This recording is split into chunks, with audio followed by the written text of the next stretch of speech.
मैं फिर से आपके लिए वीडियो लेकर आई हूँ।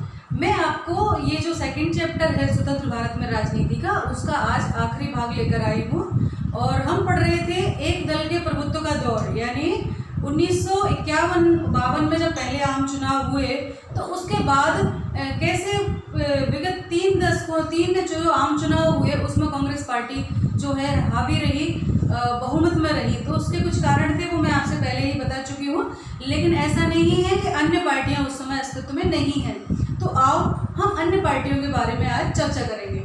सबसे पहले मैं चलती हूँ कम्युनिस्ट पार्टी ऑफ इंडिया। ये जो पार्टी है ये साम्यवादी विचारधारा पर आधारित थी और इसकी जड़ें स्वतंत्रता से पहले 1920 के बाद लगभग ये जो साम्यवादी विचारधारा वाले लोग थे, हालांकि वो कांग्रेस के अंदर ही थे, पर इनकी विचारधारा अलग रूप से काम कर रही थी।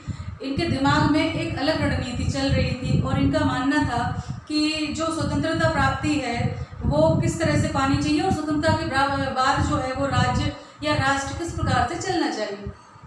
तो हम देखें सबसे पहले 1935 में साम्यवादियों ने कांग्रेस के दायरे में रहकर ही काम किया। उस समय तक ये कांग्रेस के दायरे में रहकर काम कर रहे थे, लेकिन धीरे धीरे इनको लगा कि नहीं, ये जो कांग्रेस की विचारधारा है वो पूंजीपति को प्रश्रय देती है, उदारवादियों को प्रश्रय देती है, ये हमारी विचारधारा से मेल नहीं खाती।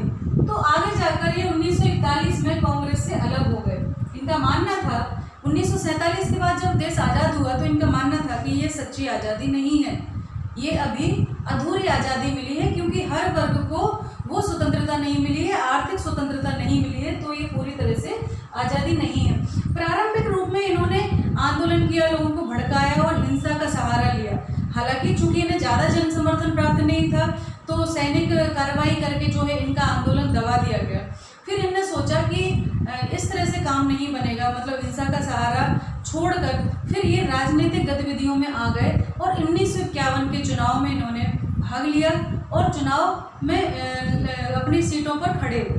और जाकर देखो, आपने पहले भी बताया था कि उन पहले आम चुनाव में इन्होंने 16 सीटें मिली थी इनको। पहले आम चुनाव में 16 सीटें जीती थी कम्युनिस्ट पार्टी ने, और इस प्रकार से बड़ी विपक्षी पार्टी के रूप में सामने आई थी। यानी कांग्रेस के बाद सर्वाधिक सीटें जो मिली वो सिर्फ कम्युनिस्ट पार्टी को ही मिली थी।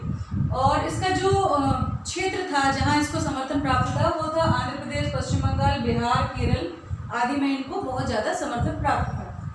इसके मुख्य नेता थे A.K. गोपालन, S.A. डांगे, नमूद्रीपाद आदि, ये इसके नेता थे। लेकिन 1964 में के बाद चीन और साम्यवादी सोवियत संघ में उनकी विचारधाराओं में आपस में फूट पड़ गई। पहले चीन में और रूस में यानी सोवियत संघ में एक ही विचारधारा, एक ही सारी कार्यप्रणाली काम कर रही थी। लेकिन 1966-64 में जैसे ही उन दोनों के बीच में दरार आई, वैसे ही भारतीय कम्युनिस्ट पार्टी के अंदर भी दरार आ गई।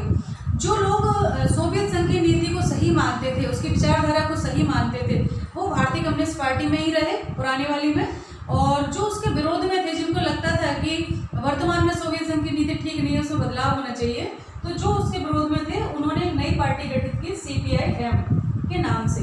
और वर्तमान तक ये पार्टियां जो है अभी भी अस्तित्व में हैं और चुनाव में एक क्षेत्रीय स्तर पर जो है चुनाव लड़ती। इनका जो क्षेत्र है ज़्यादातर वो तेलंगाना, आंध्र प्रदेश, पश्चिम बंगाल, इधर ही ज़्यादा है।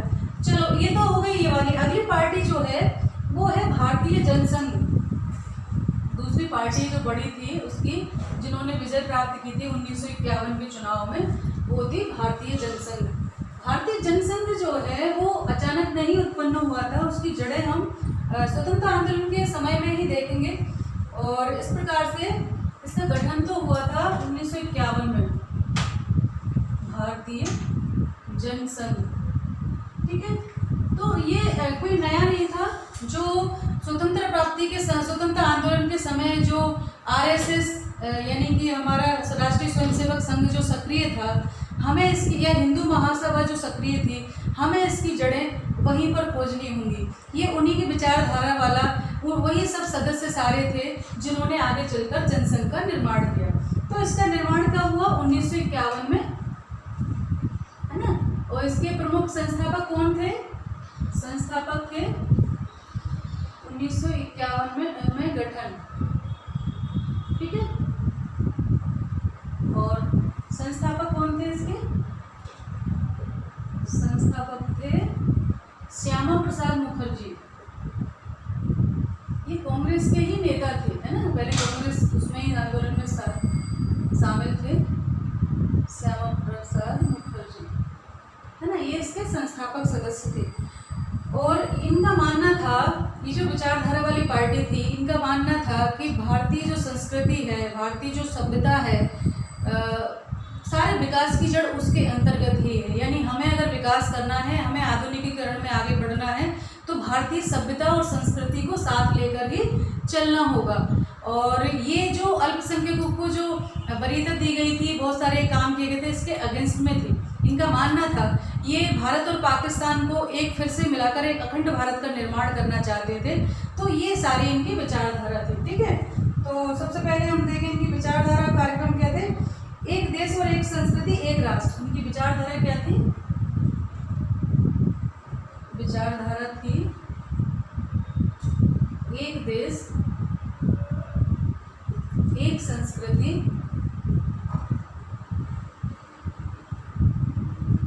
है ना, और एक राष्ट्र। यानी ये अखंड भारत के निर्माण पर पूरा जोर देते थे। और आधुनिक प्रगतिशील, इनका मानना था कि इसी के आधार पर, अपनी संस्कृति और उसके आधार पर जो देश है वो ताकतवर बन सकता है ना। और ये अंग्रेजी को हटाकर हिंदी को राजभाषा बनाने के लिए इन्होंने आंदोलन किया था। अंग्रेजी हटाकर हिंदी को राजभाषा बनाने के लिए आंदोलन किया था। हिंदी को राजभाषा, है ना, बनाने के लिए या बनाने पर जोर दिया इन्होंने, है ना, हिंदी को राजभाषा बनाने पर जोर दिया था। और जब 1964 में चीन ने परमाणु बम बनाया,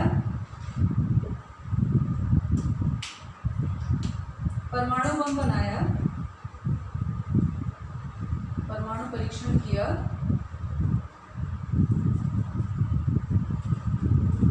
तो इनका भी मानना था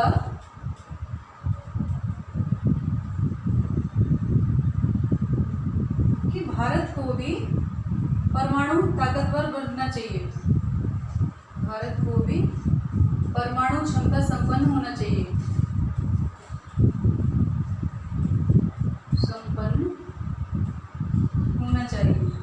और प्रारंभ में तो इनको कुछ ज़्यादा खास तवज्जो नहीं मिली। प्रारंभिक जो पहला चुनाव था, तो आम चुनाव में इनको प्रथम चुनाव में 3 सीटें मिली इनको, है ना, लोकसभा में 3 सीटें मिली।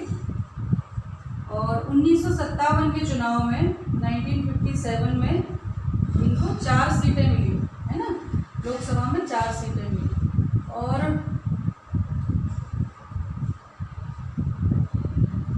इनका जो प्रभाव था मेन रूप से वो कहाँ था, ये जो हिंदी भाषी राज्य थे, उत्तर भारत के जो क्षेत्र थे, यानी उत्तर प्रदेश और आपका राजस्थान, मध्य प्रदेश, यहाँ पर इनका वर्चस्व था।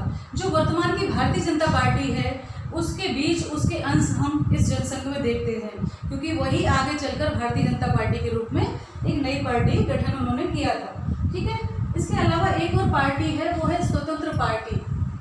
ये बहुत ज़्यादा प्रभावशाली नहीं थी, लेकिन फिर भी उस समय जो पार्टियां थी उनके बारे में हम चर्चा कर रहे थे, उसके बारे में भी चर्चा हम जरूर करेंगे, आपकी पुस्तक में भी दिया हुआ है। तो अगली पार्टी थी स्वतंत्र पार्टी, ठीक है, स्वतंत्र पार्टी। अच्छा, इस पार्टी का जो उद्देश्य था वो थोड़ा अलग था। नागपुर अधिवेशन के बाद जब कांग्रेस ने ये प्रस्ताव पास किया कि खेती की, जमीन की, कृषि की जो है हदबंदी होना चाहिए, राष्ट्रीयकरण होना चाहिए, लाइसेंस नीति उन्होंने लाए, तो जो सम्राट वर्ग के लोग थे, जो जमींदार थे या पूंजीपति थे, उनके हितों को कहीं ना कहीं नुकसान पहुंच रहा था। तो उन्होंने एक नई पार्टी का गठन किया। वो कांग्रेस की विचारधारा से सहमत नहीं थे इस बात पर कि कृषि का वो होना चाहिए, यानी कृषि का हदबंदी होनी चाहिए, राष्ट्रीयकरण होना चाहिए, इसके वो खिलाफ थे। तो यहाँ पर उन्होंने 1959 में इसका गठन हुआ, 1959 में गठन। और गठन के लिए इसने किसने किया था, इसके सदस्य कौन थे? इसके सदस्य वही थे जो कांग्रेस के बहुत फेमस चर्चित चेहरे थे, नामचीन नेता थे। तो उनमें थे अपने सबसे पहले राजगोपालाचारी, सी राजगोपालाचारी,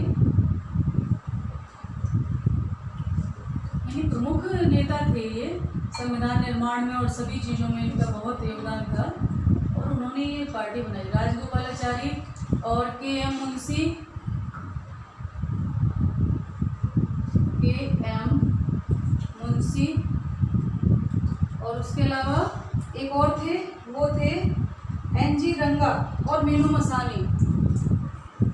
एन.जी. रंगा ये भी कांग्रेस पार्टी में अच्छा वर्चस्व रखते थे, और मीनू मसानी, है ना। इन लोगों ने मिलके, ये पूंजीपति थे, ये यूं कहें कि सामंतवाद टाइप के थे, ये सम्राट व्यक्ति थे, और इनके हित जो है कांग्रेस के उस जो सहकारी खेती की बात कर रहे थे या हदबंदी की बात कर रहे थे उससे, और उन्होंने जो कांग्रेस ने खाद्यान्न व्यापार शुरू किया था, कृषि खाद्यान्न का, उसके ये खिलाफ थे। इनको लगता था, ये क्या चाहते थे कि राज्य को कम से कम, सरकार को कम से कम हस्तक्षेप करना चाहिए, सरकार को कम से कम हस्तक्षेप करना चाहिए, है ना, करना चाहिए। और इनकी ऐसी मान्यता थी कि आर्थिक समृद्धि व्यक्तिगत स्वतंत्रता के जरिए ही आ सकती है, आर्थिक समृद्धि व्यक्तिगत स्वतंत्रता के द्वारा।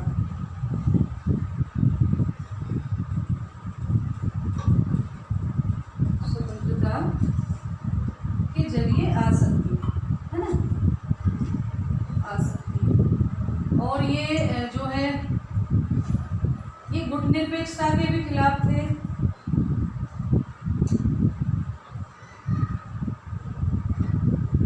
खिलाफ थे, और सोवियत संघ के साथ जो भारत के रिश्ते थे उसके भी अगेंस्ट थे।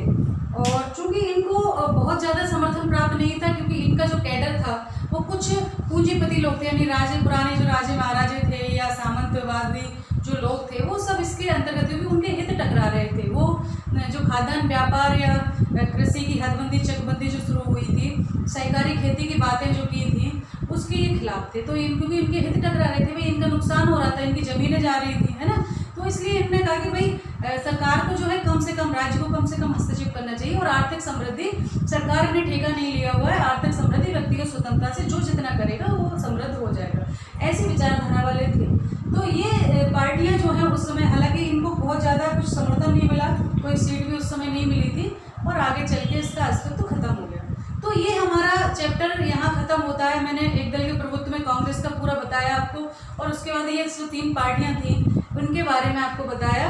और कुछ बच्चों ने बोला है कि मैडम इसके क्वेश्चन आंसर करा दो, तो समय का थोड़ा सा अभाव है। 10th और 9th के बच्चे थोड़े छोटे होते हैं, उनको समस्या आती है, तो अभी मैं उनके क्वेश्चन आंसर कराती हूँ, पर कोशिश करूँगी। जल्दी ही एक बुक आ रही है आपके लिए, खासकर 12th पॉलिटिकल साइंस वालों के लिए अच्छी न्यूज़ है।